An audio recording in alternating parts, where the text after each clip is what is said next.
To attach LiBCM to the actual battery enclosure, we need to drill the 6 mounting holes.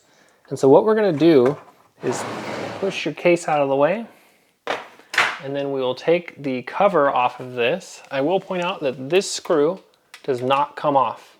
It has glue on it so that you can't unscrew it. Now there is a trick to this. These bolts are held in with rubber washers. If you screw them out all the way initially, which I'm going to do, don't do this, then you're going to lose probably the bolt, which I didn't expect to happen, but you're also going to lose that washer. So don't do that. It's just going to kind of get in the way. So instead, just take and unscrew this, just a few threads, and then come and unscrew this one a few threads, and then come and unscrew this one a few threads. You can kind of get the picture here. And once you've done that, we can now unscrew these all the way. Just walk down the line. The PCB is going to slowly kind of lower down. So you can see that the rubber washers actually stay installed. LiBCM goes in this orientation, and we want these holes to be as high as we can. So we want the PCB to be flush with the top. Now you might not be able to get there perfectly. This rib thickness here, it kind of varies on the various parts, and probably you'll end up ultimately hitting one of these connectors, which is okay. Get as high as you can. And then you also want to center it so that you've got a couple millimeters on each side.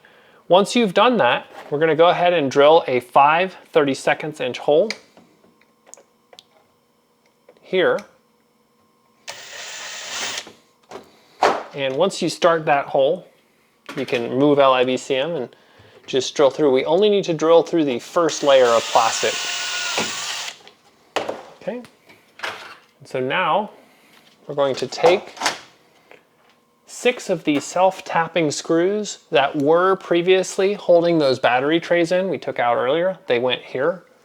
And we're going to take a Phillips head screwdriver. These are self-tapping screws. And then we're going to go through here, and we're going to just get this first screw installed.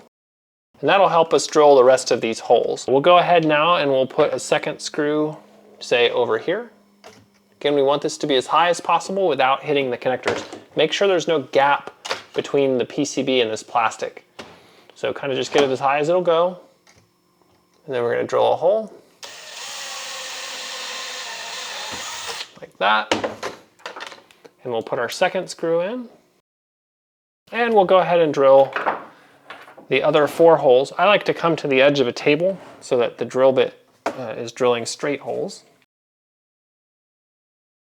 Try to center those holes the best you can. So now we will loosen these 2 screws that we had previously tightened up, and that'll let us get our final 4 screws in.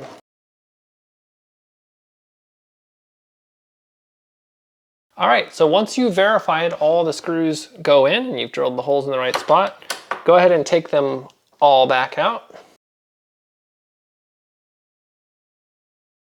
And then we'll go ahead and just take the LiBCM PCB back off.